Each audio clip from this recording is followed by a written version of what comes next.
मेरे भाई और बहनों, क्या ये अद्भुत बात है कि हम इकट्ठा आ सकते हैं, परमेश्वर को खोज सकते हैं, उसके वचन में देख सकते हैं, कि हम प्रोत्साहित हो सकते हैं।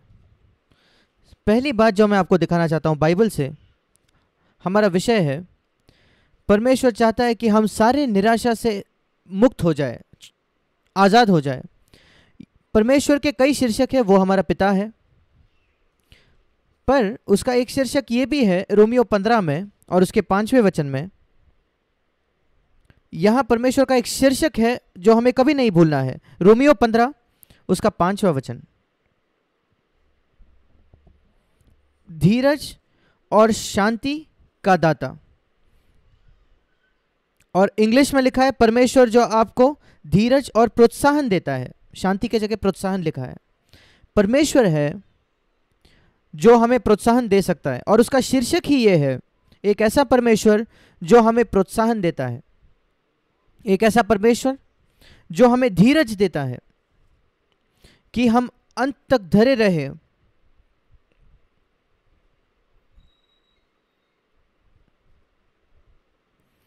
और ऐसे दूसरे भी वचन हैं जो हमें बताते हैं परमेश्वर की इच्छा कि हम सारे चिंता से हमें मुक्त होना है। काफ़ी निराशा इसी वजह से आती है क्योंकि हम बहुत चिंतित होते हैं इस पृथ्वी के किसी विषय के बारे में, विशेषकर लोगों के विषय में जिनसे हम प्रेम करते हैं। कोई बीमार हो जाता है या कोई कोई कठिन परिस्थिति से गुजर रहा है और हम चिंतित होते हैं। अब हमें यहाँ एक फ़र्क करना है कि एक सही चिंता रखना और बहुत अधिक उसके चिंतित होना। यीशु मसीह ने कहा मत्ती रचित सुसमाचार उसके 6 अध्याय में 10 वचनों के अंतर में, मत्ती 6:25 से लेकर 34 तक 3 बार यीशु मसीह ने कहा चिंता मत करो, चिंता मत करो, चिंता मत करो। मत्ती 6:25, इसलिए मैं तुमसे कहता हूं कि अपने प्राण के लिए ये चिंता न करना। और फिर एक बार 31 वचन में चिंता न करना, फिर एक बार 34 वचन में चिंता न करना। पर उसने ये भी कहा अगर आपको किसी विषय में चिंता करनी है तो फिर परमेश्वर के राज्य की चिंता कीजिए। 33 वचन, पहले तुम परमेश्वर के राज्य की खोज करो और उसके धर्म की खोज करो। इसलिए कभी कभी हमारे मन में यह चिंता इस वजह से आती है क्योंकि वो उसका राज्य नहीं है और उसका धर्म नहीं है जिसके पीछे हम खोजी है। और वो कहता है अगर तुम परमेश्वर के राज्य को पहले खोज करो तो, और उसके धर्म की पहले खोज करो तो, 33 वचन, सारी बातें जिन विषय में हम चिंता करते हैं वो तुम्हें मिल जाएंगी। उसका ये मतलब नहीं है कि सब बातें सिद्ध होंगी, क्योंकि ये एक असिद्ध पृथ्वी है और आप कभी अपेक्षा नहीं कर सकते कि यहाँ सब कुछ सिद्ध होगा। या आपके जीवन में बाहरी परिस्थितियों में मैं उसकी बात कर रहा हूँ, वो कभी सिद्ध नहीं हो सकता। कुछ ना कुछ गलत होगा, कोई ना कोई बीमार होगा, लोगों की मृत्यु होगी, बीमारी होगी सब जगह। और विशेषकर इस समय जब ये कोविड-19 की महामारी चल रही है जिसने इस पूरे पृथ्वी को घेर लिया है, बहुत आसान है कि लोग डिप्रेस हो जाते हैं। और हम जानते हैं कि इस बीमारी से कई लोगों की मृत्यु हुई है और ये बिल्कुल स्वाभाविक है कि दुख होगा, विलाप होगा। और बाइबल ये नहीं बताता कि शोक करना गलत है, पर पहला थिस्सलुनीकियों में लिखा है कि हम बाकियों की तरह दुख नहीं करते। पहला थिस्सलुनीकियों, मैं ये इसलिए कह रहा हूं क्योंकि ऐसे लोग हैं जिनके प्रियजन की मृत्यु हो गई है, वो प्रभु के पास गए हैं।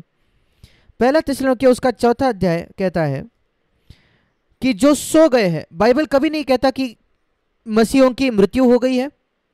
वो हमेशा बाइबल में लिखा है वे सोते हैं, बाइबल मसीह में सो रहे हैं। दूसरे शब्दों में वो प्रभु के साथ होने के लिए गए हैं और परमेश्वर उनको फिर एक बार उठाएगा एक दिन। मृत्यु का यह अर्थ है कि हमेशा का अंत, और इसलिए बाइबल में शब्द लिखा है कि मसीह में सोना। और इसलिए लिखा है दूसरों के समान शोक ना करो, 13वां वचन। पहला थिस्सलुनीकियों 4:13। हम शोक जरूर करते हैं, ये स्वाभाविक है जब किसी की मृत्यु होती है, पर हम दूसरों की तरह शोक नहीं करते, क्योंकि हमारे पास एक आशा है कि हम उनको वापस देखेंगे। और इसलिए मैं उनको बताना चाहता हूं जो निराश हो गए हैं, दुखी है मृत्यु की वजह से, शायद उनके कोविड की वजह से या किसी और कारण से जिसकी हमने अपेक्षा ही नहीं की थी, जो जब उनकी मृत्यु होनी चाहिए तो उसके काफी पहले किसी की मृत्यु हो गई। परमेश्वर सर्वसत्ता रखने वाला परमेश्वर है, और वही है जिसके हाथ में जीवन और मृत्यु है, और वही निर्धारित करता है उसके सारे बच्चों के लिए। परमेश्वर निर्धारित करता है कि कब वो उनको स्वर्ग में बुला लेगा। भजन 139 और उसका 16 और 17 वचन कहता है, परमेश्वर ने हमारे दिनों को निर्धारित किया है, दिनों की संख्या। इस बात से हमें बहुत सांत्वना मिलना चाहिए। ये एक बहुत अद्भुत वचन है, हमें याद रखना है। और अगर आपने इसके पहले नहीं पढ़ा तो भजन 139 और उसका 16वां वचन, परमेश्वर ने मेरे जो दिन थे उनको निर्धारित किया था, और हमारे जन्म से पहले उसने निर्धारित किया था, ये वचन में कहता है। और हम पाते हैं कि इसमें एक सांत्वना है। कोई यीशु मसीह का जीवन उससे छीन ना सकता था जब तक कि उसने उसके पूरे दौड़ को पूरा नहीं कर लिया था, जब उसको क्रूस पर मरना था।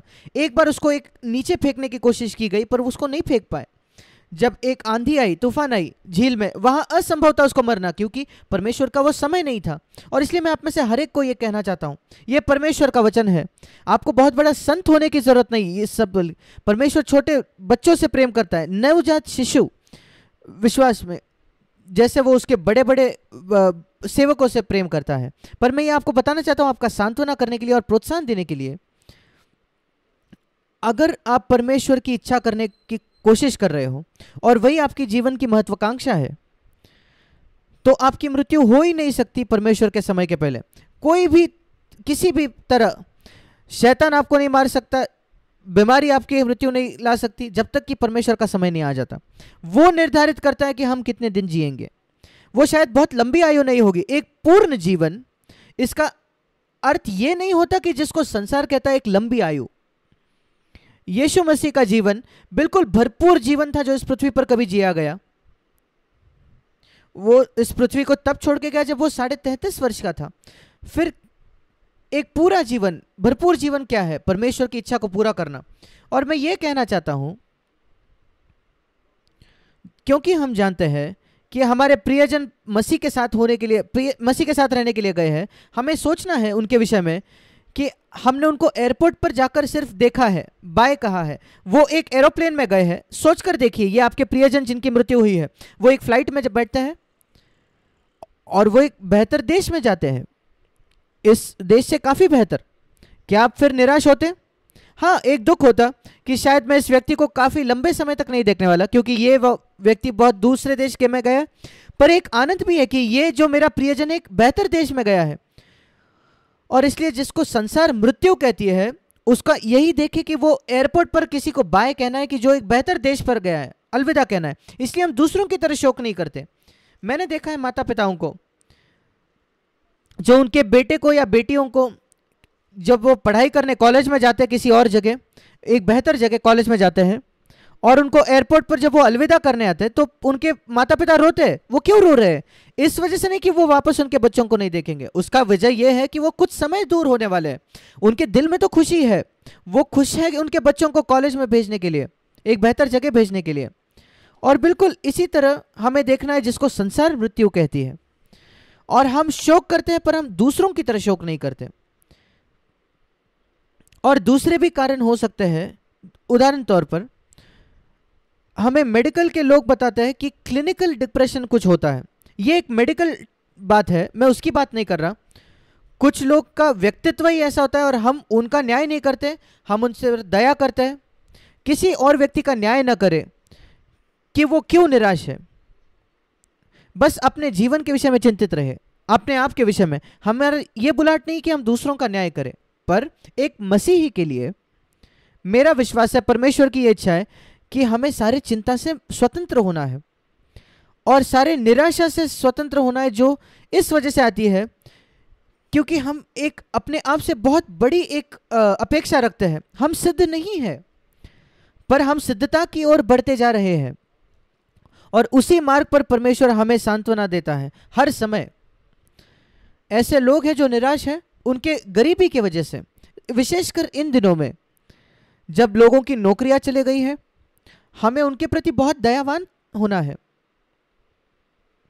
और अगर आप ऐसे किसी परिस्थिति से जूझ रहे हो, मैं आपको प्रोत्साहित करना चाहता हूं, परमेश्वर के राज्य को पहले खोजें। और परमेश्वर अद्भुत बातें कर सकता है कि वो आपको मार्ग खोलेगा आपके परिवार के जरूरतों के लिए प्रावधान करने के लिए।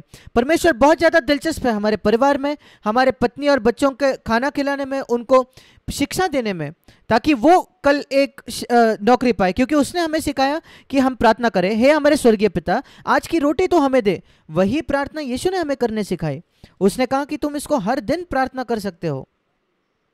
और इसका यह अर्थ है, प्रभु मैं तुझ पर भरोसा करता हूं कि तू प्रावधान करेगा कि मैं अपने रोज की रोटी कमा पाऊं। इसका मतलब मुझे एक नौकरी चाहिए, मुझे एक घर चाहिए जहां मैं जी सकूं, और मेरे बच्चों की पढ़ाई लिखाई करने की मेरी आवश्यकता है ताकि वो भी कल उनकी रोज की रोटी कमा सके।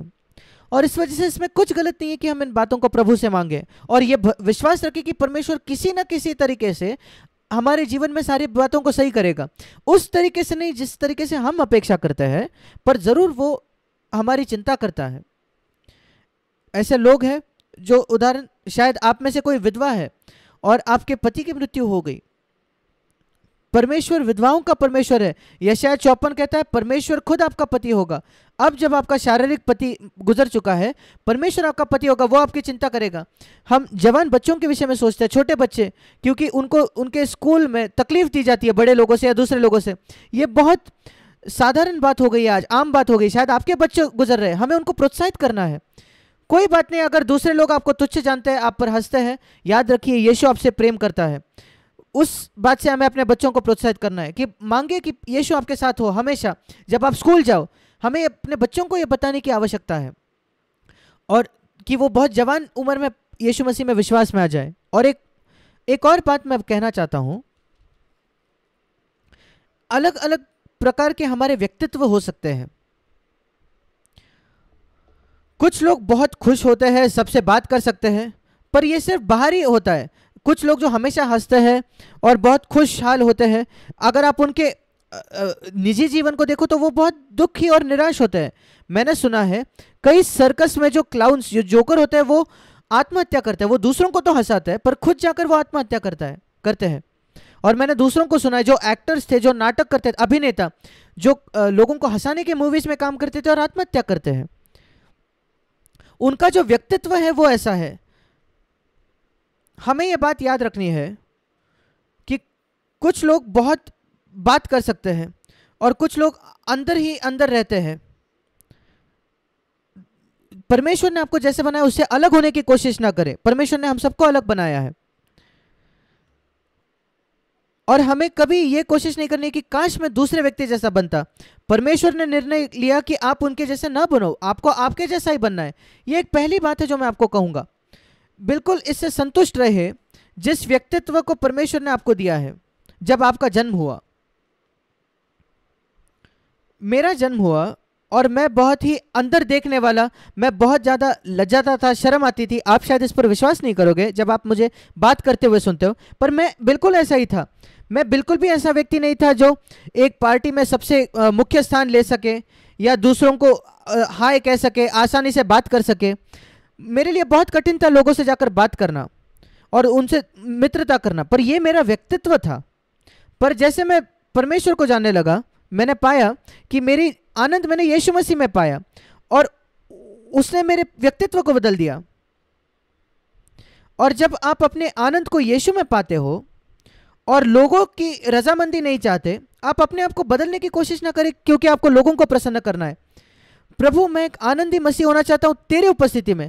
मैं दूसरों को ये नहीं छवि दिलाना चाहता कि मैं आनंदी हूं, नहीं, जब कोई नहीं देख रहा तब मैं आनंदी होना चाहता हूं। मैं सिर्फ लोगों पर यह छवि नहीं करना चाहता कि मैं खुश हूं, मैं आपकी उपस्थिति में हमेशा खुश होना चाहता हूं। और इसलिए मैं इसको बताना चाहता हूं, अपने आप को, अपने व्यक्तित्व के लिए अपने को दोष मत देना। आप उसी के साथ जन्मे हो और पवित्र आत्मा इस वजह से आया है। आपकी जो निर्बलता है व्यक्तित्व की, उनको निकालने के लिए हमारे व्यक्तित्व के वो क्षेत्र जो मसीह जैसे नहीं है, जो परमेश्वर को अपमानित करते हैं, और उन क्षेत्रों में हमें बदलाव करने का मदद करता है। और मैंने देखा है अपने जीवन में इसको होते हुए, थोड़ा थोड़ा करके पिछले 62 वर्ष में जब मैं मसीह था, ये धीरे धीरे हुआ।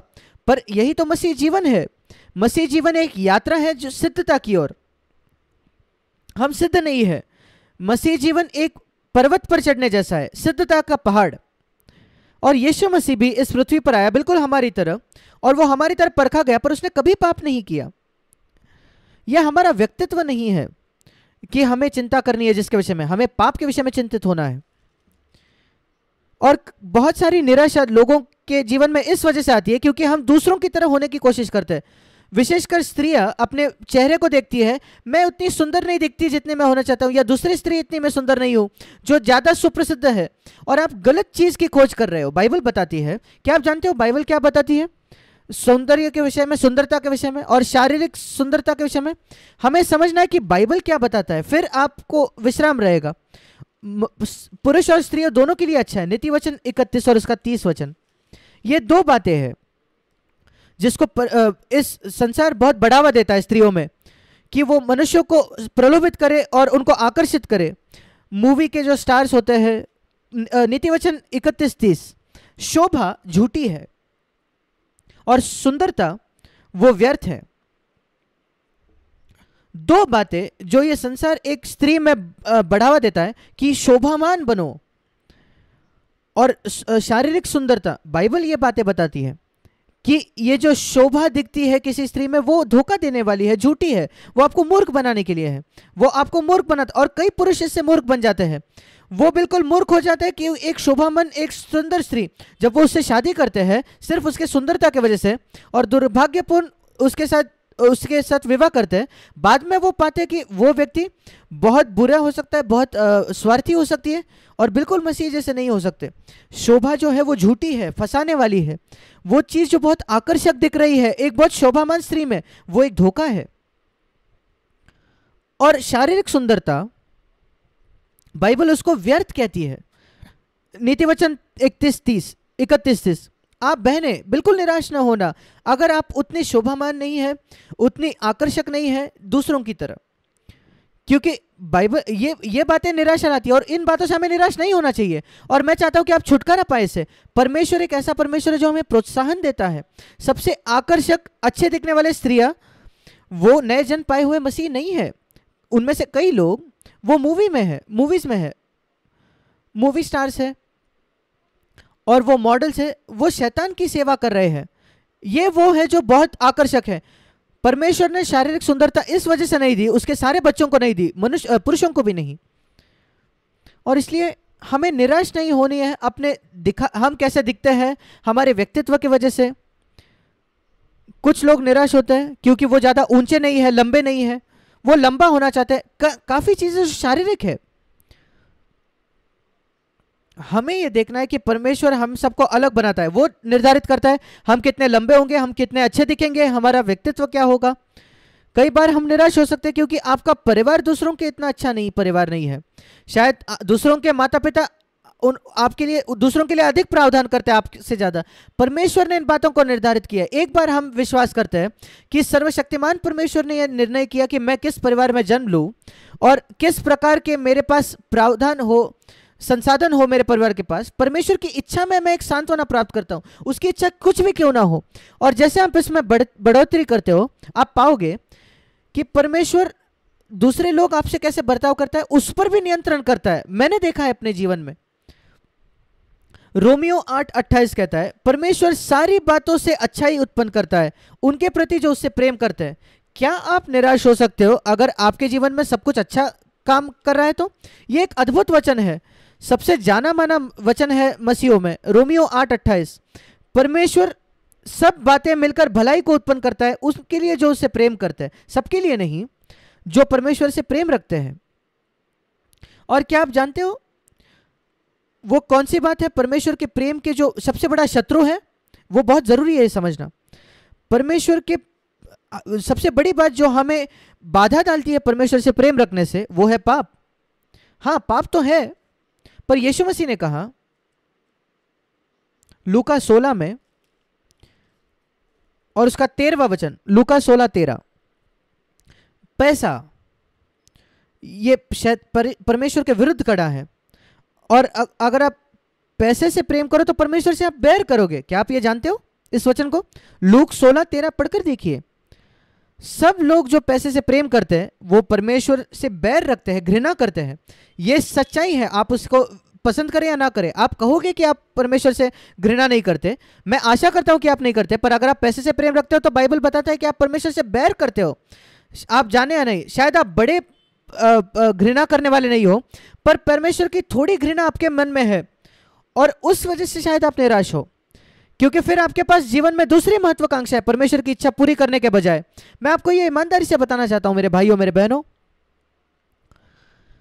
अगर आपके जीवन में कोई और महत्वाकांक्षा है आपके इस पृथ्वी के जीवन पर, इस महत्वाकांक्षा को छोड़कर कि उस योजना को पूरा करना जो परमेश्वर ने आपके जीवन के लिए बनाई आपके जन्म के पहले, आपकी कोई और ही योजना अगर होगी तो आप जरूर निराश होंगे, एक दिन या दूसरे दिन, या शायद अपने जीवन भर आप निराश रहोगे।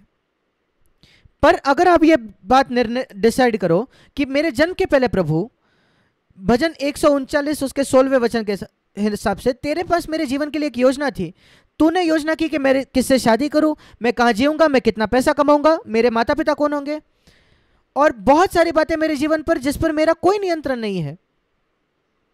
और जो परिस्थितियां हैं मेरे जीवन के, जो लोग मुझे प्रोत्साहित करेंगे, जो लोग मुझे निराश करने की कोशिश करेंगे, आपने ये सारी बातें निर्धारित की है, ठहराई है। और मैं पैसे से प्रेम नहीं करूंगा, मैं संसार से प्रेम नहीं करूंगा। मुझे पैसा कमाना है जीने के लिए, मैं कोशिश करूंगा जितना हो सके मैं कमाऊं। मैं आपको यह बताना चाहता हूं, इसमें कुछ गलत नहीं है, जितना संभव है उतना पैसा कमाना। अगर आप बेहतर नौकरी पाते हो जहां ज्यादा बड़ी तनख्वाह है, सब कुछ ठीक है तो वहां जाइए, उसमें कुछ, इसमें कोई अच्छा ही नहीं है कि आप छोटी तनख्वाह का जॉब ले ले और मैं कम तनख्वाह कमाता हूं, इससे आप परमेश्वर के नजदीक नहीं आते हो। आपकी तनख्वाह आपको परमेश्वर से दूर या नजदीक नहीं ले जाती, नहीं। परमेश्वर का आपके जीवन के लिए एक योजना है, और अगर आपने ये निर्णय किया है, यही मैं आपको बताना चाहता, यही मैं करना चाहता हूं, तो मेरा विश्वास है कि आप सबसे खुशहाल और आनंदी व्यक्ति रहोगे। क्या आप जानते हो सबसे आनंदी व्यक्ति यीशु मसीह था इस पृथ्वी पर, सारी समस्याएं जो लोगों ने उसको दी उसके बावजूद। पर क्या आप जानते हो उसका रहस्य क्या था यीशु मसीह के जीवन का? बहुत जरूरी है समझना। यीशु मसीह के जीवन का रहस्य था जो उसने खुद बताया, इस वजह से वो बहुत खुशहाल व्यक्ति था। मेरा यह विश्वास है कि यीशु मसीह कभी निराश नहीं था, एक सेकंड भी नहीं। उसके पूरे जीवन काल में वो बहुत दबाव के नीचे होता था और सब बातें, और उसने पाप के खिलाफ लड़ाई लड़ी। हमारी तरह वो प्रलोभित हुआ, परखा गया, पर उसने पाप नहीं किया, पर वो कभी कभी निराश नहीं हुआ। और बाइबल बताती है कि हमें वैसा चलना है जैसा यीशु चलता है। और इसलिए मेरा विश्वास है कि परमेश्वर चाहता है कि मैं कभी निराश नहीं हूं। यही आप आपके हृदय में विश्वास रखते हो। सबसे पहले परमेश्वर ने मुझे बुलाया है कि मैं वैसे चलूं जैसे यीशु चलता था। यह बिल्कुल स्पष्ट वचन है, मैं आपको यह दिखाना चाहता हूं। अगर आप नहीं जानते थे तो 1 यूहन्ना उसका 2 अध्याय और उसका 6 वचन, अगर कोई कहता है कि आप मैं मसीह में हूं और मसीह मुझ में है, तो आपको चाहिए कि, इसका मतलब यह आपकी जिम्मेदारी है कि आप भी वैसा ही चले जैसा वो चलता था, मतलब जैसे यीशु चलता था। यीशु मसीह जैसे बनना नहीं, उसको उसके जैसा बनना, वो लिखा है 1 यूहन्ना 3 अध्याय उसके 2 वचन में। हम उसके जैसे बन जाएंगे जब वो वापस आएगा। हम पूरी तरीके से मसीह के जैसे नहीं बन सकते जब तक कि वो वापस नहीं आता। ये हमारा पूरा व्यक्तित्व रहेगा, हमारा जो हम नहीं जानने वाला भाग है, और जिसको हम जानते हैं सचेत और अचेत भाग, जो सिर्फ 10% होता है सचेत भाग, हम पूरी तरीके से मसीह के जैसे तभी बनेंगे जब वो वापस आएगा। पर तब तक हमारे सचेत क्षेत्र में हमारे जीवन के वो सिर्फ 10% है। हमें वैसे चलना है जैसे यीशु चलता था, और ये एक संतुलन है। मैं कभी भी यीशु जैसा नहीं बनूंगा जब तक वो वापस नहीं आता। और इसलिए मैं पहचानता हूं कि मेरे जीवन के अंदरूनी अचेत जीवन के ऐसे कुछ क्षेत्र होंगे जहां मैं यीशु जैसा नहीं हूं, जो मैं धीरे धीरे मुझे वो जानकारी मिलती है। पर मेरे सचेत क्षेत्र में जीवन के, जब बाइबल मुझे कहती है कि मुझे चलना है जैसे यीशु चलता था, वो जरूर मुझे सामर्थ्य देगा कि मैं उसकी तरह चल पाऊं। क्या आप कल्पना कर सकते हो, एक पिता अपने बेटे को भेजता है कुछ खरीदने के लिए और उसको पैसा ही नहीं देता वो खरीदने के लिए। मुझे याद है एक बार मेरा बेटा बहुत छोटा था, मैंने उसको मार्केट में भेजा कि वो ब्रेड लेके आए। वो नजदीकी दुकान था, वो भाग गया, तुरंत भाग गया। कितना ही आज्ञाकारी मेरा बेटा था, वो शायद 9 या 10 ही साल का था, और बहुत जल्दी वो वापस आ गया। वो भागते वापस आया। मैंने कहा क्या हुआ? उसने कहा पापा पैसे दो। वो पैसा लेने के बिना ही भाग गया था ब्रेड लेने के लिए। मैं उससे क्या अपेक्षा कर रहा था? क्या मैं अपेक्षा कर रहा था वो कहीं जाकर कमाए, वो पैसा कमा कर ब्रेड लाए? नहीं। जब मैंने उसको कहा जाकर ब्रेड खरीदने के लिए, मैं अपेक्षा करता था कि वो कहे कि पापा मुझे पैसे दो, जरूर, और ये अपने जीवन को लागू करे। और जब परमेश्वर आपको कुछ भी चीज करने को कहता है, वो बिल्कुल ये अपेक्षा नहीं करता कि आप खुद उन संसाधनों को उत्पन्न करो ये करने के लिए। वो कहता है मुझसे मांगो, सामर्थ मांगो वो करने के लिए, मुझ पर आकर वचन मांगो क्या कहना है। यही मैंने किया है पिछले 60 वर्ष से जब मैं प्रचार कर रहा हूं। मैं कहता हूं प्रभु मैं नहीं जानता इन लोगों को क्या कहूं, मैं लोगों की जरूरत भी नहीं जानता, मैं कैसे उस जरूरत को पूरा कर सकता अगर मैं जरूरत नहीं जानता। एक डॉक्टर भी आपसे पूछता है कि आपकी समस्या क्या है, फिर आपकी सहायता करने की कोशिश करता है। पर प्रचारक तो इससे भी ज्यादा कठिन है। वो कई लोगों से बात कर रहे हैं जिनके प्रॉब्लम्स उसको नहीं मालूम। मैं नहीं जानता आपकी क्या समस्या है, आप सबों की जो आज बैठे हो, पर परमेश्वर जानता है।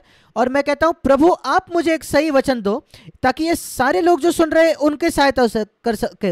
ये कौन कर सकता है? सिर्फ परमेश्वर। और मैंने देखा इन सारे वर्षों में अपने जीवन के, जब मैं प्रचार किया है, परमेश्वर मुझे वो वचन देता है।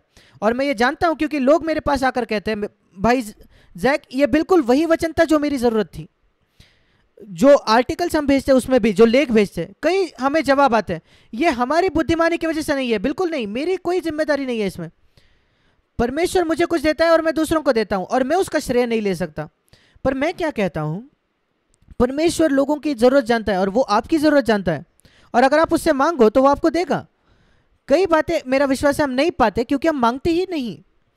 आपके पास नहीं है क्योंकि आप मांगते नहीं। क्या आप इस वचन को जानते हो? याकूब की पत्री में, याकूब उसके 4 अध्याय में, ये कारण क्यों आपके पास कुछ बात नहीं है, क्योंकि आप मांगते नहीं। दूसरे वचन का आखिरी भाग, याकूब 4:2 उसका आखिरी भाग, कुछ प्राप्त नहीं करते, मतलब तुम्हारे पास कुछ नहीं है जो परमेश्वर चाहता है कि तुम्हारे पास हो और तुम उसके लिए मांगते ही नहीं। आप असहाय होकर यीशु परमेश्वर के पास आकर नहीं कहते कि प्रभु ये मेरी आवश्यकता है। तो प्रोत्साहन का परमेश्वर है। मैं अपने आप को प्रोत्साहित करने की कोशिश कर रहा हूं, मैं नहीं कर सकता। मैं चाहता हूं प्रभु तू मुझे प्रोत्साहित कर हर दिन, क्योंकि मैं एक ऐसा व्यक्ति है जो हमेशा निराश हो जाता हूं। और तू कहता है कि तू प्रभु का प्रोत्साहन का परमेश्वर है। मैंने वो रोमियो 16 में पढ़ा है। अब प्रभु मैं नहीं चाहता कि ये वचन मेरे विषय में कहा जाए कि मेरे पास ये नहीं है क्योंकि मैंने मांगा नहीं। मैं मांग रहा हूं प्रभु, मैं विश्वास में मांगने वाला हूं प्रभु। और उसके याकूब के पत्र में पहले लिखा है जब किसी विषय से मांगो, अगर आप विश्वास से मांगोगे तो आप प्राप्त करोगे, याकूब 1:6। पर अगर आप संदेह कर कर मांगोगे, अरे मैं नहीं जानता मुझे प्रभु देगा या नहीं, फिर वो कहता है वो व्यक्ति परमेश्वर से कुछ भी नहीं मिलेगा। क्या आप जानते हो बाइबल में एक ऐसा वचन है जो कहता है कि आप प्रभु से आपको कुछ नहीं मिलेगा? ऐसा एक वचन है, याकूब 1:6। अपेक्षा ही मत करो कि आपको प्रभु से कुछ मिलेगा। किसको वचन कहता है कि कोई अपेक्षा मत करो कि आपको प्रभु से कुछ मिलेगा? हिंदी में 7वां वचन, जो किसी विश्वास के बिना कुछ मांगता है। ये ऐसा है कि आप आपके संसार के पिता के पास जाते हो, पृथ्वी के पिता, पापा मैं आपसे कुछ मांगने वाला हूं, पर मैं जानता हूं कि आप मुझसे प्रेम नहीं करते, मैं जानता हूं कि आप मेरी देखभाल नहीं करोगे, मैं जानता हूं कि आप मुझे नहीं देने वाले। कल्पना करके देखिए कि आप परमेश्वर के पास ऐसे जाते हो, परमेश्वर मैं चाहता हूं, ये मेरी बहुत जरूरत है, मैं प्रोत्साहन चाहता हूं, मैं चाहता हूं कि हर दिन तू मुझे प्रोत्साहित करे, पर मैं जानता हूं कि तू मुझे नहीं देगा क्योंकि तू बहुत एक कठोर हृदय वाला परमेश्वर है। मैं आपको बताना चाहता हूं आपको वो नहीं मिलेगा। आप हमेशा निराश रहोगे जीवन भर क्योंकि परमेश्वर की आपकी सोच ही गलत है। यीशु मसीह इस पृथ्वी पर आया सिर्फ हमारे पापों की क्षमा करने के लिए नहीं। इसको याद रखें मेरे भाइयों बहनों। कई लोग सोचते हैं कि यीशु मसीह इस पृथ्वी पर आया हमारे पाप पर क्षमा करने के लिए। हाँ, वो हमारे पाप क्षमा करने के लिए आया, पर एक मुख्य बात क्यों वो इस पृथ्वी पर आया वो ये था कि हमें यह दिखाए कि परमेश्वर एक प्रेम करने वाला पिता है। कई बार पूरे सुसमाचारों में यीशु मसीह उसके शिष्यों को यह बात बताते रहा कि क्या ही स्वर्गीय उनका प्रेम करने वाला पिता था परमेश्वर। यह एक बहुत जरूरी बात है जो हमें जाननी जरूरी है। मेरे साथ निकालिए याकूब यूहन्ना उसका पहला अध्याय, यूहन्ना उसका पहला अध्याय 18 वचन। किसी ने परमेश्वर को कभी नहीं देखा। इस संसार में कई लोग हैं, सब लोग हैं जो परमेश्वर की गलत सोच रखते हैं क्योंकि वो कल्पना करते हैं कि परमेश्वर कैसा है। और मैं आपको भी बताना चाहता हूं, कई विश्वासी और शायद आप में से भी कुछ लोग आपकी एक सोच है परमेश्वर के विषय में, कल्पना है जो बिल्कुल गलत है, गलत हो सकती है। सोच कर देखिए कि आप परमेश्वर के विषय में ऐसा सोचते हो वो जो गलत है, और इस वजह से आप निराश हो। मेरे पास भी यह समस्या थी। कई बार मैं निराशा का गुलाम था, कई सालों तक, नया जन्म पाने के बाद भी। और मैं आपको बताता हूं क्यों। क्योंकि मैं हमेशा सोचता था कि परमेश्वर हमेशा मुझ पर देखकर कह रहा है कि मेरे साथ कुछ गलत होगा। हमेशा मैं जी रहा कि मेरे जीवन में कुछ गलत है, मुझे अपना न्याय करते रहना है। अपने आप का न्याय करना अच्छी बात है, पर अगर आप हमेशा सोचो कि मेरे में कुछ गलत है, मुझ में कुछ गलत है। कुछ मसीह ऐसे होते हैं, मैं नहीं जानता उनका वो व्यक्तित्व ऐसा है या जो उनको सिखाया गया है चर्च में, अरे मेरे में कुछ गलत है, मुझ में कुछ गलत है, अपने आप का मैं अपना न्याय करता हूं। पर मैं इसके साथ नहीं जीता कि मेरे में कुछ गलत है, प्रभु मुझसे गुस्सा है, परमेश्वर मुझसे गुस्सा है, वो मुझे गलतियां निकालना चाहता है। मैं हर दिन निराश हो जाता था अगर ऐसा होता था तो। सोच कर देखिए आपने क्या सिद्धांत सुना है आपकी कलीसिया में जो संतुलित नहीं है शायद। क्या हमें अपना न्याय करना है? हाँ, बाइबल पहला पत्र 17 में लिखा है कि हमें अपने आप का न्याय करना है, पर उसका संतुलन इससे किया जाना चाहिए कि परमेश्वर एक प्रेम करने वाला पिता है। आप क्या सोचते हैं एक पृथ्वी के पिता के विषय में? वो अपने बेटे को देखकर कहता है कि बेटा ये गलत है, शाम को कहता है बेटा ये गलत है, अगले दिन सुबह कहता है बेटा ये गलत है। क्या होगा उस बच्चे के साथ? वो बड़ा होगा, निराश रहेगा। एक दुष्ट पृथ्वी का पिता भी ऐसा नहीं है। और यीशु मसीह ने कहा तुम पिता जानते हो अपने बच्चों को अच्छी वस्तुएं कैसे देना, अगर वो रोटी मांगे तो आप पत्थर नहीं दोगे। और मैं ये भी कहना चाहता हूं, आप इस पृथ्वी के पिता अपने बच्चों को निराश नहीं करते रहते, तो क्या आपको लगता है आपका स्वर्गीय पिता आपका करेगा? आपके बच्चे आपको नहीं बताते कि ये गलत है, ये गलत है आपके जीवन में? कुछ पिता ऐसे होते हैं, दुर्भाग्यपूर्ण। आप बहुत बुरे पिता हो अगर आप आपके बच्चों को यही कह सकते हो ये गलत है, वो गलत है, वो गलत है आपके जीवन में। आप आपके बच्चों को निराश कर रहे हो, आप निराशा फैला रहे हो। आपको ऐसा नहीं होना है। हमें लोगों को एक दूसरे को प्रोत्साहित करना है। इस संसार में पर्याप्त लोग हैं जो दूसरों को निराश करने वाले हैं। आइए हम उनमें रहे जो संतुलन लाकर लोगों को प्रोत्साहित करें, क्योंकि परमेश्वर प्रोत्साहन का परमेश्वर है। हम लोगों को चुनौती करना चाहते हैं कि एक उच्च जीवन पर जाए, पर उस ईश्वरीय जीवन की ओर जाने में एक प्रोत्साहन होना चाहिए। परमेश्वर आपकी सहायता करेगा। यीशु मसीह ने अपने शिष्यों को चुनौती दी सबसे ऊंचे स्तर के लिए। आपको कभी नहीं गुस्सा करना, ऐसा यीशु ने कहा। मैं उसमें विश्वास रखता हूं। मैं विश्वास रखता हूं कि मुझे कभी गुस्सा नहीं होना है किसी कारण के खिलाफ। मुझे गुस्सा तब होना है अगर मैं मसीह के नाम से लोगों को पैसा कमाते देखूं, जैसे यीशु मसीह ने उस कोड़े से लोगों को भगाया मंदिर से। और मैं गुस्सा हो जाऊंगा जब लोग यीशु मसीह को अपमानित करेंगे कलीसिया में। पर कभी मैं गुस्सा नहीं होऊंगा अगर वो मुझे तकलीफ पहुंचाए, चोट पहुंचाए। यीशु मसीह गुस्सा नहीं हुआ जब लोग उस पर थूके या उसको शैतान कहा या ऐसी कोई भी बातें।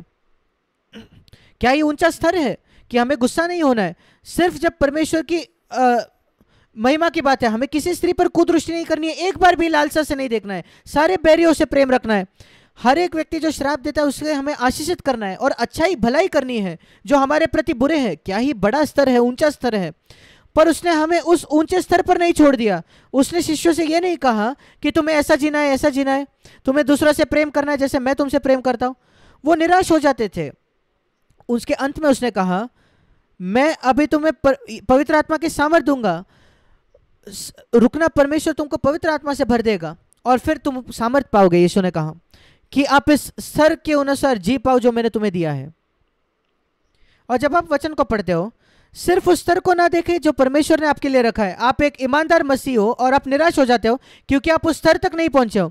और उसी सिक्के का एक दूसरा हिस्सा है, दूसरा बाजू यह है। एक बाजू यह परमेश्वर का यह आदर्श है, उस सिक्के का दूसरा बाजू है मैं तुम्हें सामर्थ दूंगा। परमेश्वर पर खोजिए कि वो आपको सामर्थ दे, पवित्र आत्मा से भर दे। मैं आपको अपनी गवाही बताता हूं। जिस बात ने मुझे निराशा से हमेशा के लिए पूरी तरीके से छुटकारा दिया, गुस्से से भी, जब परमेश्वर ने मुझे दिखाया कि पवित्र आत्मा से भरने का क्या अर्थ है और मेरे अंदर एक बहुत बड़ी प्यास लाई। जैसे यीशु ने कहा अगर कोई प्यास करे तो यूहन्ना 7:37 उसे मेरे पास आने दो और मुझसे पिए। और मैं यीशु मसीह के पास आया।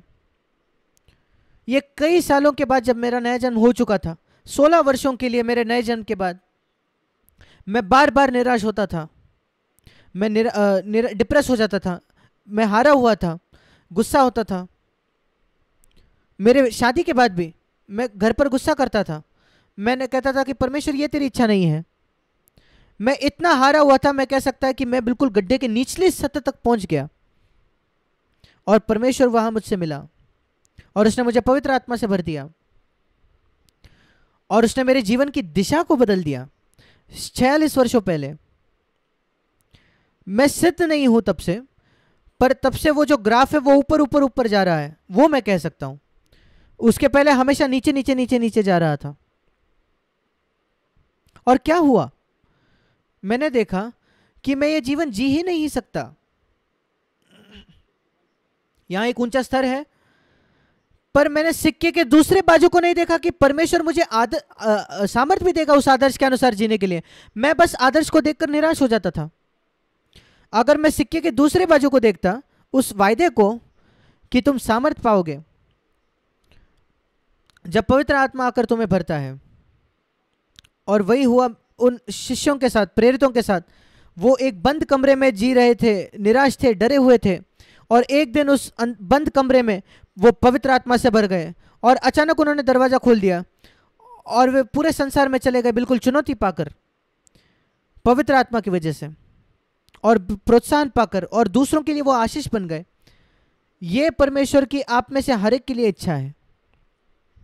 और मैं आपको बताना चाहता हूं व्यक्तिगत तौर पर, यीशु मसीह के नाम से, परमेश्वर का सेवक होने के नाते, अगर आपने अपने जीवन को मसीह को कल भी क्यों ना दिया होगा या आज दिया है मसीह को, परमेश्वर चाहता है कि वो आपको अपने पवित्र आत्मा से भर दे। और मैं ये नहीं कह रहा कि हम अन्य भाषा में बात करने के विषय में या कोई विशेष वरदान, वो एक दान है। मैं अन्य भाषा में विश्वास करता हूँ परमेश्वर कुछ को देता है, वो सबको नहीं देता, पर मैं उसकी बात नहीं कर रहा। मैं बात कर रहा हूँ सामर्थ की, कि हम उसके गवाह बने गवाही दे। ये नहीं मैं कह रहा वो मुंह खोलकर गवाही देना अपने शब्दों से, पर गवाही बनना। प्रेरितों 1:8, तुम मेरे गवाह बनोगे, वो आपके व्यक्तित्व की बात है। आप मेरे लिए गवाह बन जाओगे, और आप मेरे लिए तब गवाह नहीं बन सकते, आप मसीह के लिए तब गवाह नहीं बन सकते अगर आप एक निराश चेहरा लेकर घूमते हो या निराश होकर घूमते हो। एक बार मैंने सोचा, एक बहुत ही दुखी लगने वाला मसीह, वो दूसरे को सुसमाचार दे रहा था।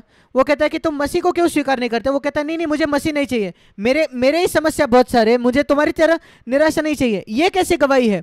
क्या आप सोच सकते हो ऐसा व्यक्ति मसीह की गवाही देता है? हमारे जीवन में कुछ ऐसा चमकने वाला होना चाहिए। कुछ कहता है कि मसीह ने मेरे जीवन को बदल दिया है। मैं अमीर नहीं हूं, धनी नहीं हूं, मैं सिद्ध नहीं हूं, पर परमेश्वर ने मुझे ये सुनिश्चित आश्वासन दिया कि मैं उसका बच्चा हूं। इस मेरे भाइयों बहनों, यही निराशा से हमारी छुटकारा आती है कि अगर हम जाने कि परमेश्वर कैसा है। मैंने हमेशा कहा है अलग अलग तरीके कि हम मसीह जीवन को कैसे पकड़ सकते हैं। मैं एक उदाहरण करता हूं। यहां एक पेन है, आप इस पेन को 2 उंगलियों से पकड़ सकते हो, या आप उस पेन को पूरे मुट्ठी से पकड़ सकते हो। 2 उंगली से अगर पकड़ोगे तो कोई छीन लेगा पेन को आसानी से, पर अगर आप मुट्ठी से पकड़ लो उसको बंद मुट्ठी में, तो बहुत मुश्किल है किसी को उससे छीनना। और मैं सोचता हूं कि मसीह लोग को लोग 2 ही उंगलियों से पकड़ने की कोशिश करते हैं और शैतान उसको खींच लेता है। पर हम कैसे इस मसीह जीवन को पकड़ सकते हैं, जकड़ सकते हैं, एक मजबूत पकड़ मसीह जीवन पर? मैं आपको कुछ बातें बताना चाहता हूं। मैंने क्या पाया है? सबसे पहले ये जो हमारा पंजा होता है, वही हमें पेन को पकड़ना है, और वो जो पंजा है हमारा, वो है परमेश्वर को जानना कि वो हमारा पिता है। परमेश्वर को एक पिता की तौर पर जानना। ये नहीं कि वो सर्वशक्तिमान परमेश्वर है, मेरा व्यक्तिगत पिता, एक प्रेम करने वाला पिता, जिसने मुझसे इतना प्रेम किया कि उसने अपने इकलौते बेटे को भेजा। एक ऐसे समय जब मैं उससे नफरत करता था, जब मैं अपने आप के लिए जी रहा था, जब मैं पाप के लिए जी रहा था, उसने मुझसे तब प्रेम किया, तब नहीं जब मैं उसका मित्र था। उसने मुझसे तब प्रेम किया जब मैं उसका शत्रु था। और मेरे पूरे जीवन भर में यद्यपि मैंने अनाज्ञाकारी की, मैंने उसके खिलाफ बलवा किया, फिर भी उसने मुझसे प्रेम किया। ये मेरा पिता है। सोचकर देखिए, एक पृथ्वी का पिता जो कभी आप पर छोड़ हार नहीं मानता, आप कुछ भी क्यों ना कर ले, ये वो परमेश्वर है जिसकी मैं आराधना करता हूं। ये मेरा पिता है जो मुझ पर कभी हार नहीं मानता, जो कभी आप पर हार नहीं मानेगा। मेरे भाई बहन, आपको छोड़ेगा नहीं। इस विषय में आश्वासित रहे। अगर आपके पास ये नहीं होगा तो मसीह जीवन पर आपकी पकड़ ही नहीं आएगी। परमेश्वर मेरा पिता है, ये मुख्य बात है। जैसे मैंने कहा यूहन्ना 1:17 में, यूहन्ना 1:18 में, किसी ने परमेश्वर को कभी नहीं देखा, पर इकलौता पुत्र जो पिता की गोद में है उसने उसे प्रकट किया है। यूहन्ना 1:18। यीशु मसीह क्यों इस पृथ्वी पर आया? जैसा मैंने कहा, हमारी पापों के लिए, मरने के लिए नहीं, पर परमेश्वर को स्पष्ट करने के लिए कि पिता कैसा है। अगर आप नहीं जानते कि मसीह आपके लिए मरा उस क्रूस पर, तो आप कभी आश्वासित नहीं होगे कि पापों की क्षमा है। आप हमेशा अपराध भाव के साथ जियोगे। पर आप जब जान जाते हो कि वो आपके पापों के लिए मरा और उसका लहू आपको पापों को शुद्ध करता है, वो पूरा अपराध दोष चले जाता है। वैसे ही आपको जानना है कि यीशु मसीह आया यह प्रकट करने के लिए कि परमेश्वर एक प्रेम करने वाला पिता है। एक प्रेम करने वाला पिता जो आपसे इतना प्रेम करता है, आपके पिता से अधिक नहीं, पर इस पृथ्वी के सबसे अच्छे पिता से भी ज्यादा प्रेम वो करता है। यह अद्भुत सत्य है। वो यीशु परमेश्वर को, पिता को प्रकट करने के लिए आया, स्पष्ट करने के लिए। क्या आप अनुमति दोगे यीशु मसीह को पवित्र आत्मा के द्वारा कि वो पिता को एक प्रेम करने वाले पिता के तौर पर अनुमति प्रकट करे? आपको बस बाइबल को पढ़ना होगा और मुझे यह भी बताना है, अगर आपकी आदत नहीं है बाइबल पढ़ने की, तो आपको अपने आप पर दोष लगाना होगा कि आप निराश होते हो हर समय। जरूर सबसे प्रोत्साहन करने वाला किताब इस संसार में वो है बाइबल। और यीशु मसीह ने कहा, आप जो इस पृथ्वी के लोग हो, पिता हो जो अपने बच्चों को अच्छी वस्तुएं देते हो, तो कितना अधिक आपका स्वर्गीय पिता अच्छी वस्तुएं देगा उनसे जो उसको मांगते हैं। मेरे लिए है, अपने आप के लिए। लोगों ने मुझसे प्रश्न किया है, सबसे आशीषित वचन क्या है आपके लिए? धन्य वचन पूरे बाइबल में जो आपने पाया है, 31,000 से भी ज्यादा वचन है बाइबल में। पर मैं आपको बताना चाहता हूं वो वचन जिसने सबसे नंबर 1 वचन, यूहन्ना 3:16 नहीं, जो बहुत जाना माना है। परमेश्वर ने अपने इस जगत से ऐसा प्रेम रखा कि उसने अपना इकलौता बेटा दे दिया कि जो कोई उससे विश्वास करे वो नाश ना हो, वो अनंत जीवन पाए। मैं उसके लिए धन्यवाद देता हूं परमेश्वर को। पर वो बात जिसने मेरे जीवन में विश्राम लाया, हाँ मैं उसके लिए धन्यवादी हूं कि मसीह का लहू सारे पापों से शुद्ध करता है। ऐसे कई अद्भुत वचन है। पर जब मैंने पढ़ा यूहन्ना 17:23, यूहन्ना 17:23, ये बहुत जाना माना वचन नहीं है, पर यह वो वचन है जिसने मेरे जीवन को बदल दिया। यूहन्ना 17:23 वो कहता है, यीशु मसीह ने प्रार्थना की, एक अद्भुत प्रार्थना, अद्भुत बात उस वचन के आखिरी भाग में, मैं चाहता हूं कि संसार जाने कि तूने मुझे भेजा। वो समझ गए हम। उसके आगे, और जैसा तू मुझसे प्रेम रखता है वैसा ही तू मेरे शिष्यों से भी प्रेम रखता है। ये तो इस शिष्यों से प्रेम रखता है, ये मैं समझ सकता हूं कि परमेश्वर मुझसे प्रेम रखता है, हाँ मैं उसको समझता हूं। पर दूसरा भाग, जितना वो यीशु मसीह से प्रेम करता था, मैं आपको बताना चाहता हूं, मैंने 45 वर्ष से अधिक इसका प्रचार किया है। ये वो सत्य है जिसने मेरे जीवन को बदल दिया। आप इसको मुझसे सुन सकते हो और आप उसको भूल जाओगे, पर जब परमेश्वर आपको एक प्रकाशन देता है कि मैं तुमसे प्रेम करता हूं जैसे मैं अपने बेटे यीशु से प्रेम करता था, वो आपके जीवन को बदल देगा। उसने मेरे जीवन को बदल दिया। ऐसा नहीं जो मैंने कुछ किया, उसने मुझसे ऐसा प्रेम रखा जैसा उसने यीशु मसीह से प्रेम रखा था।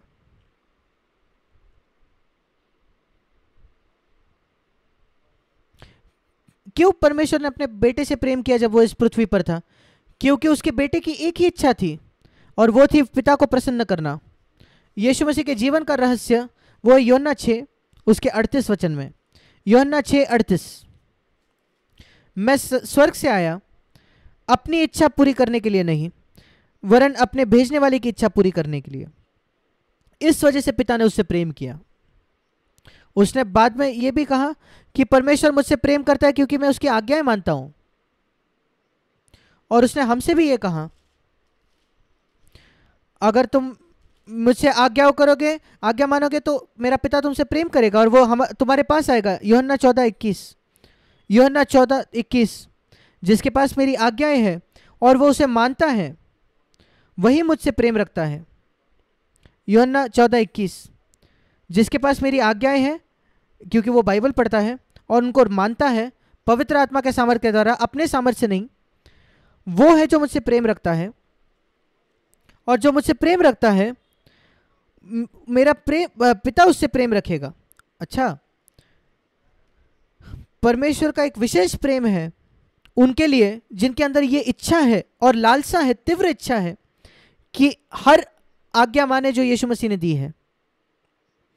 मैंने बाइबल की पढ़ाई की है, मैसेज संदेश देने के लिए नहीं। मैं आशा करता हूं कि आप बाइबल इस वजह से नहीं पढ़ते कि आप संदेश दे पाओ। मैं बाइबल इस वजह से पढ़ता हूं, ये खोजने के लिए कि यीशु मसीह ने मुझे क्या आज्ञा दी है मानने के लिए, और दूसरा कौन सी वायदे हैं जो यीशु ने मुझे किए हैं।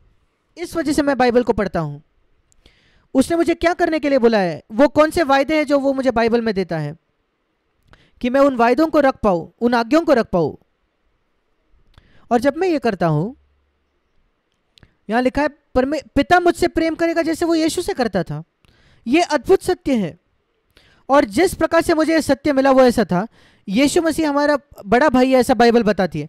ये दूसरा सत्य है जो आप में से कई लोग नहीं जानते। अगर आप नहीं जानते, मेरे साथ निकालिए रोमियो की पत्री 8:29।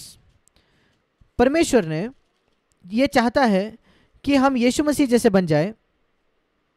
रोमियो 8:29, क्योंकि ताकि वो चाहता है कि यीशु मसीह पहलोटा ठहरे, सबसे बड़ा भाई। कई भाइयों में स्वर्ग में परमेश्वर कई बच्चे चाहता है, बेटे बेटियां, और यीशु मसीह उनमें से पहलोटा, सबसे बड़ा भाई।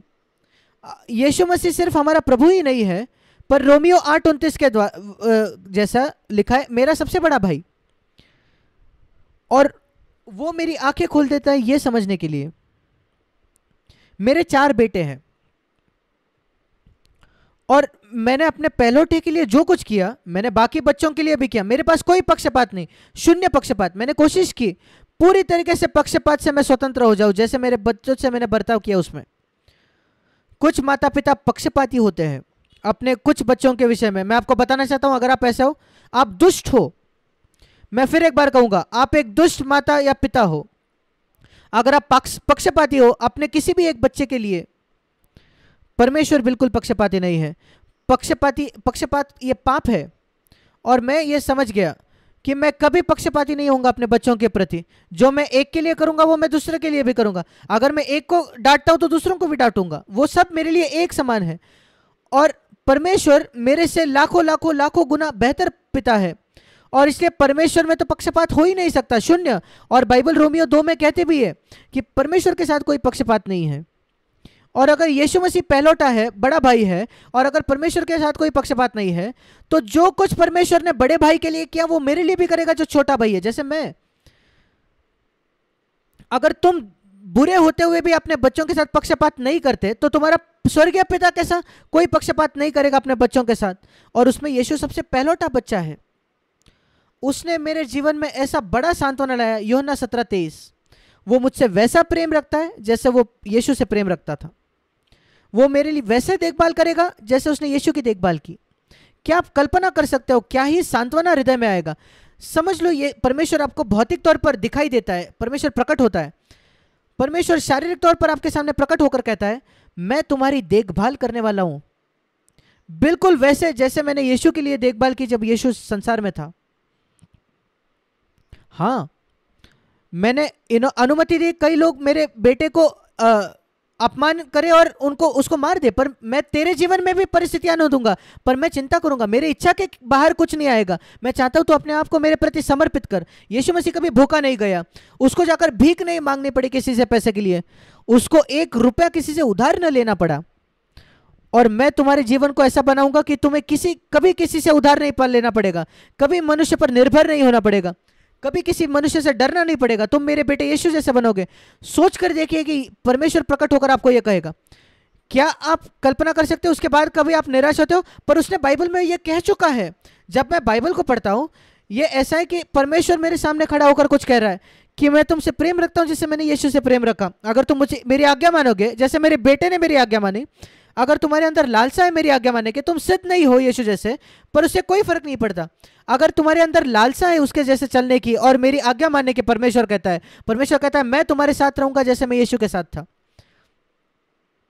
मैं आपको ईमानदारी से कहना चाहता हूं, मैं बड़ा चढ़ाकर नहीं कह रहा। जब मैं इस सत्य को समझ गया और जब परमेश्वर ने मुझे अपने पवित्र आत्मा से भर दिया, और मुझे पवित्र आत्मा से वो भरते रहता है, उसने मुझे गुस्से से स्वतंत्र कर दिया। मैं 365 दिन साल के घर में जी सकता एक बिना कभी गुस्सा हुए, और 366 वर्ष एक लीप ईयर में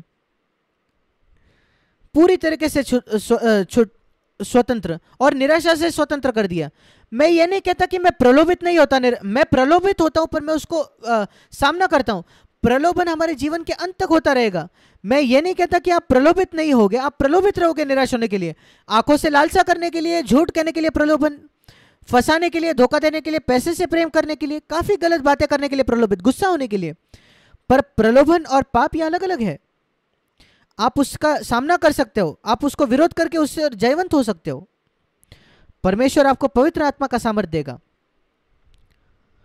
यीशु मसीह ने विश्वास पर इतना जोर दिया, उसने कहा जब तुम्हारे पास विश्वास है तुम इस पहाड़ को भी कह सकते हो, तुम्हारे सामने जो पहाड़ है, अगर तुम्हारे सामने निराशा का पहाड़ खड़ा है आपके सामने, जो आपको आगे चलने से मसीह जीवन में रोक रहा है, हाँ कई मसीहों के लिए ये ऐसा ही है, एक पहाड़।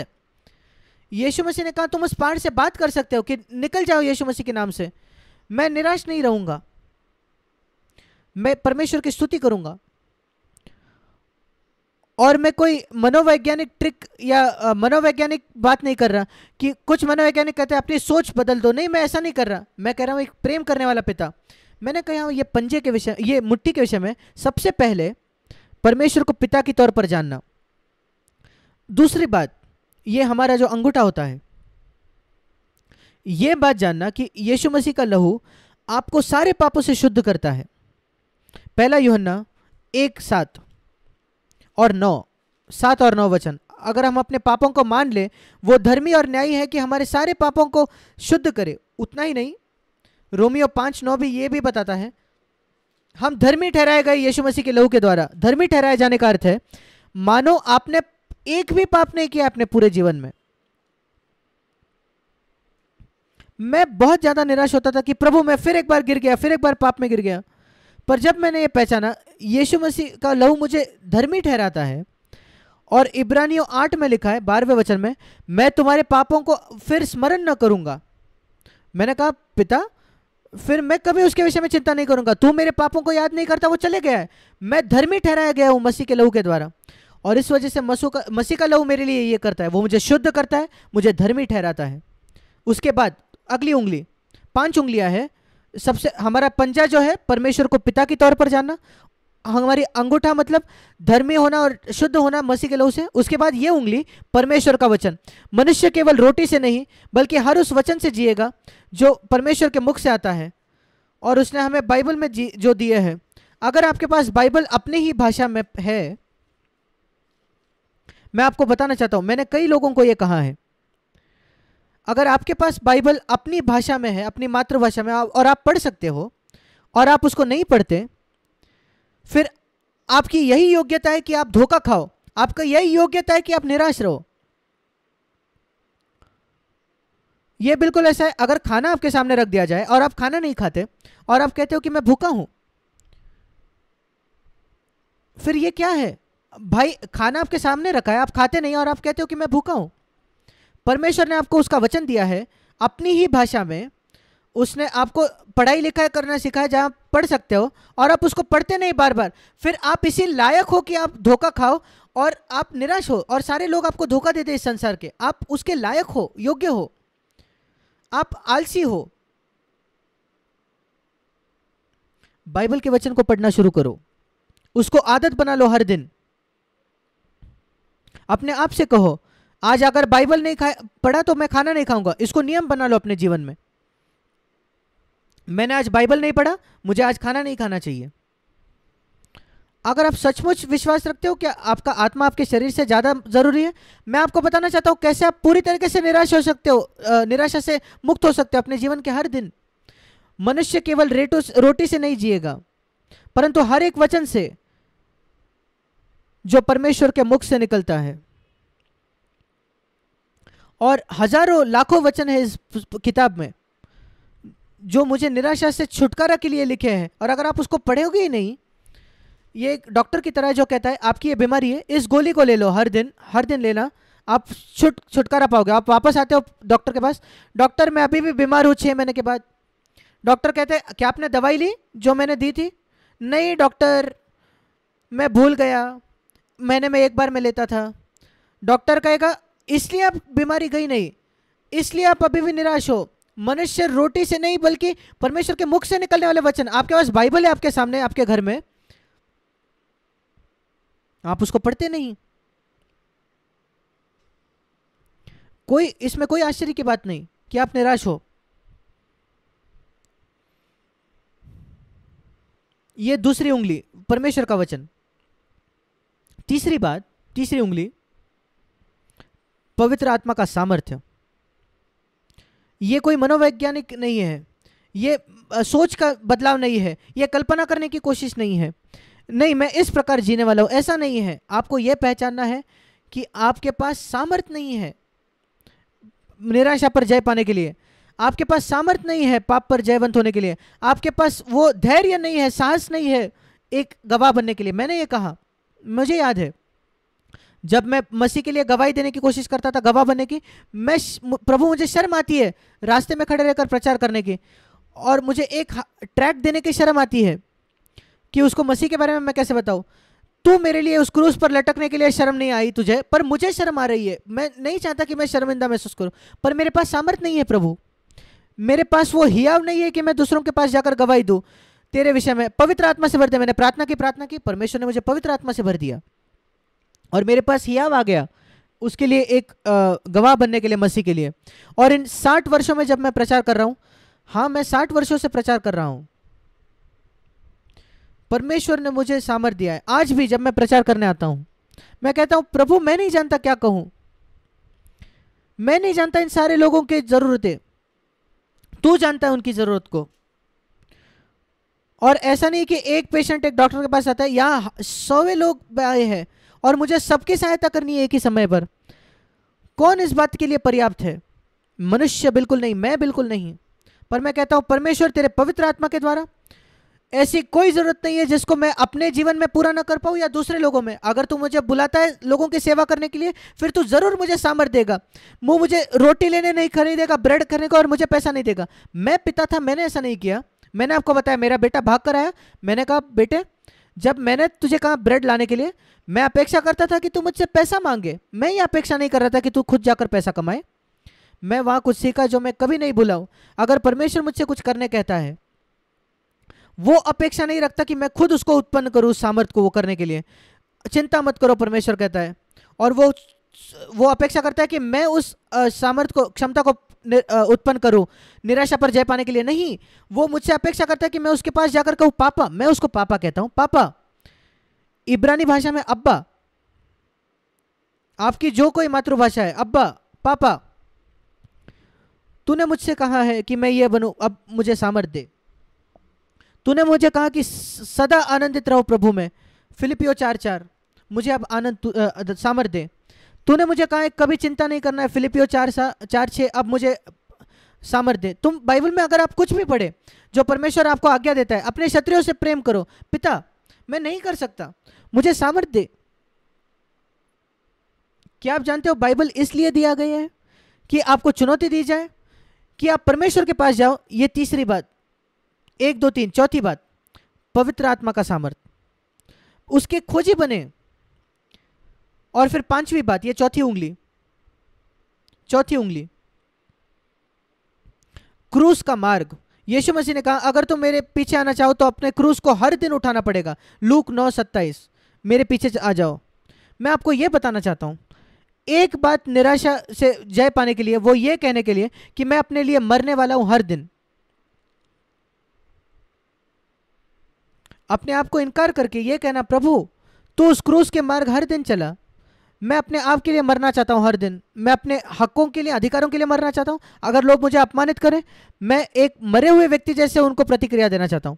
जब लोग मेरी सराहना करें, तारीफ करें, मैं वैसे ही प्रतिक्रिया देना चाहता हूं जैसे मैं मरा हूं, कोई प्रतिक्रिया नहीं। जब लोग मेरा अपमान करें, मैं एक मरा हुआ व्यक्ति होना चाहता हूं, कोई प्रतिक्रिया नहीं। जब इस संसार मुझे आकर्षक करता है, किसी बात से खींचता है कि मैं उसके प्रति लोभी हूं, मैं एक मरा हुआ व्यक्ति हूं, मैं उसके प्रति आकर्षित होने से मना करता हूं, आकर्षित होने से।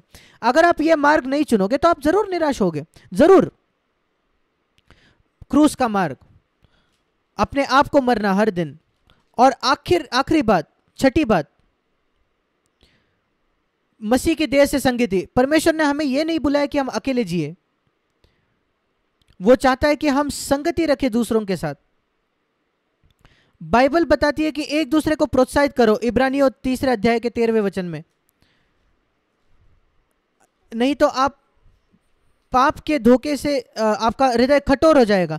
मुझे प्रोत्साहन की जरूरत है, और मुझे यह जरूरत है कि मैं दूसरों को प्रोत्साहित करूं। उदाहरण के तौर पर, आप में से कई लोग विवाहित हैं। कौन व्यक्ति है जिसको आप हर दिन देखते हो?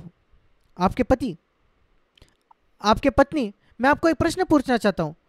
आप में से कुछ लोग इतने सालों से विश्वासी हो, कई सालों से आप विश्वासी हो। मैं आपसे एक प्रश्न करना चाहता हूं, क्या आप अपने पत्नी को प्रोत्साहित करते हो? एक दूसरे को हर दिन प्रोत्साहित करो। किस व्यक्ति को आप हर दिन देखते हो? क्या आप हर दिन अपने पत्नी को प्रोत्साहित करते हो? हम इन बातों को गंभीरता से नहीं लेते, दुर्भाग्यपूर्ण है। हमें संगति की जरूरत है। एक दूसरे को प्रोत्साहित करो हर दिन, और दूसरे मसीहों के साथ संगति खोजो, आप जहां कहीं रहते हो।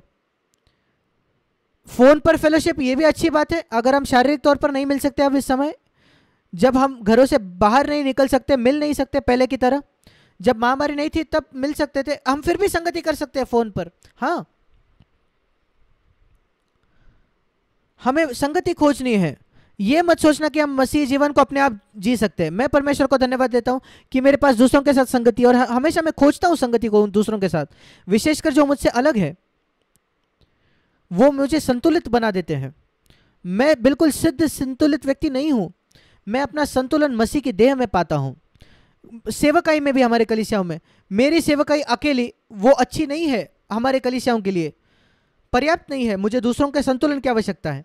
यहां ये 6 बातें हैं जो मैंने कहा। परमेश्वर को अपने पिता के तौर पर जानना, और यीशु मसीह के लहू से शुद्ध होना, धर्मी ठहराया जाना मसीह के लहू से। फिर परमेश्वर को सुनना, उसके वचन के द्वारा बात करते हुए हर दिन। मेरे पास बाइबल भी नहीं होगी, जब मैं सुबह उठता हूं, मैं बिस्तर में लेटा हूं, यह सबसे अच्छी जगह है। यीशु मसीह जैसे जंगल में जाया करता था, अपने बिस्तर में लेटे रहना कुछ मिनटों के लिए बिस्तर से उठने के पहले, और ये कहना कि प्रभु मैं तुझसे बात करना चाहता हूं, मैं तुझसे सुनना चाहता हूं प्रभु। इस बिस्तर से निकलने से पहले, जब पूरा संसार सो रहा है मेरे इर्द गिर्द, मैं तुझसे सुनना चाहता हूं बिस्तर से निकलने के पहले।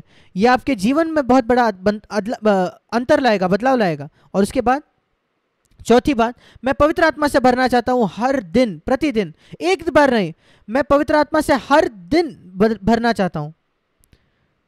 पांचवी बात, प्रभु जैसे तू अपने आप के लिए मरा और तूने अपना क्रूस हर दिन उठाया, मैं भी अपने आप के लिए मरना चाहता हूं मेरे जीवन के हर दिन, और उस क्रूस को उठाना चाहता हूं और तेरे पीछे चलना चाहता हूं।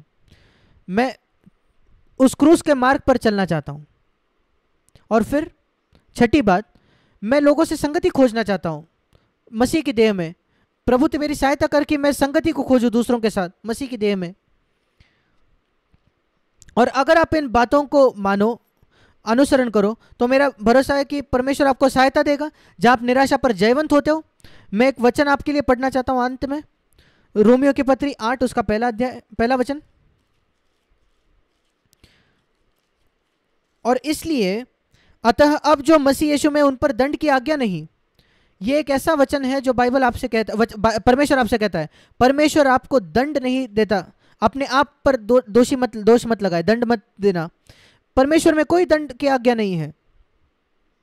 यद्यपि हम गिर जाते हैं, हम उठ जाते हैं। आप क्या करते हो? अगर आप देखिए, हम बचपन में चल नहीं पाते थे, जब हम बच्चे थे हम रेंगते थे।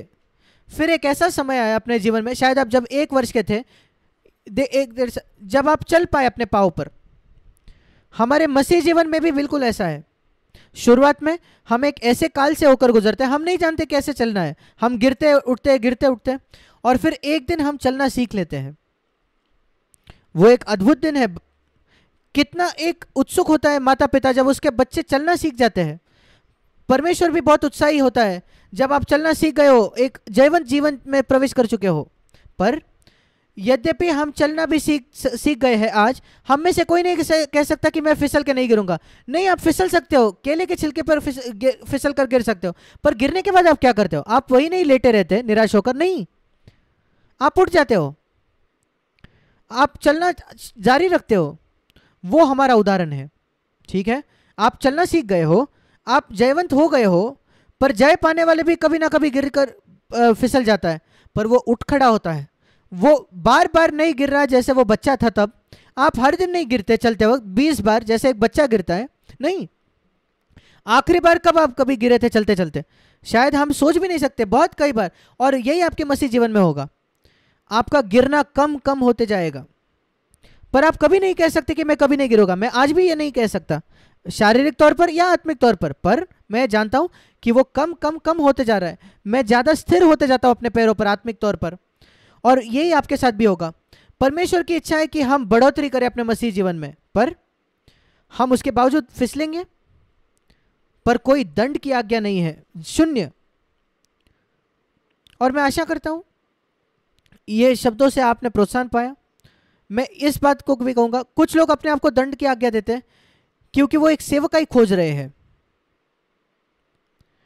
सेवकाई की चिंता ना करें। कुछ लोग एक लोभ रखते हैं, बहुत लालसा रखते हैं सेवकाई की, उनको प्रचारक होना है, उनको आदर प्राप्त करना है। फिर आप निराश होने के लायक हो, योग्यता है आपकी, क्योंकि आप परमेश्वर को प्रसन्न करने को नहीं खोज रहे, आप आदर खोज रहे हो। मसीह कलीसिया में आप चाहते हो कि आप एक जाने माने प्रचारक हो या अगुवे बनो या ऐसी कोई बकवास बात। आपका यह महत्वाकांक्षा हो जाए तो लक्ष्य हो कि परमेश्वर को प्रसन्न करना है, एक जाना माना प्रचारक नहीं, दूसरों से आदर प्राप्त करना नहीं। अगर हम आदर को प्राप्त करें या पैसे के पीछे भागे, तो मैं आपको बताऊंगा आप इस लायक हो, योग्य हो निराश होने के लिए। जीवन भर आप निराश रहोगे, और ये आप इसके बिल्कुल योग्य हो। पैसे के पीछे भागना बंद कर दो और लोगों से आदर खोजना बंद कर दो, और ये कहो, स्वर्गीय पिता मैं आपको प्रसन्न करना चाहता हूं, बस उतना ही, मुझे पवित्र आत्मा से तू भर दे। मैं आपको बताना चाहता हूं आपका जीवन बदल जाएगा आज से। परमेश्वर आपको आशीष दे। हम अपने सरों को झुकाएंगे, प्रार्थना करेंगे। हम अपने सरों को जब झुका रहे हैं, मैं आपसे प्रश्न करना चाहता हूं। एक विषय में सोचिए, 25 बातें नहीं, एक बात जो परमेश्वर ने आपसे आज कही। आप शायद बहुत ज्यादा आत्मिक व्यक्ति भी हो, शायद एक बात है जो परमेश्वर ने आपसे भी कही होगी। एक बात के विषय में सोचे, परमेश्वर ने क्या कही? प्रभु मैं उस क्षेत्र में जयवंत होना चाहता हूं, मैं निराश हारा हुआ व्यक्ति नहीं, मसीह नहीं होना चाहता, मैं एक बेहतर मसीह होना चाहता हूं कल आज के तुलना में। हाँ, मैं एक बेहतर मसीह होना चाहता हूं कल जैसे था उसकी तुलना में, अपने जीवन भर था उससे बेहतर होना चाहता हूं। ये निश्चय करे जीवन परमेश्वर के सामने, प्रभु मैं चाहता हूं कि मेरे जीवन बढ़ाई करे, विकास करे, उन्नति करे। मैं निराशा पर जयवंत होना चाहता हूं, दंड की आज्ञा पर जयवंत होना चाहता हूं। प्रभु पूरी तरीके से मेरी सहायता कर। मैं विश्वास करता हूं परमेश्वर आपकी सहायता करेगा। स्वर्गीय पिता, मैं इन सारे प्रिय भाइयों बहनों के विषय में सोचता हूं जिन्होंने इतना कष्ट उठाकर आज मुझे सुना है। मैं प्रार्थना करता हूं कि कुछ जो उन्होंने सुना होगा वो आपसे आया हुआ वचन होगा उनके हृदय के लिए। मेरे प्रिय प्रभु यीशु, स्वर्गीय पिता, ये कई प्रिय भाई बहन बहुत भूखे हैं, खोज रहे, कई बहुत ईमानदार है, उनमें से बहुत तेरे ईमानदार है, निराश है, उनको तो ऊपर उठा प्रभु, तेरे पवित्र आत्मा से भर दे प्रभु, उनको एक भूख और प्यास दे तेरे लिए प्रभु, और उनकी सहायता कर कि वो नम्रता में चले, अपने बारे में कम सोचे, ये विश्वास रखते हुए कि तू उनके लिए बड़े काम करेगा। यीशु मसीह के नाम से मांगते हैं, आमीन।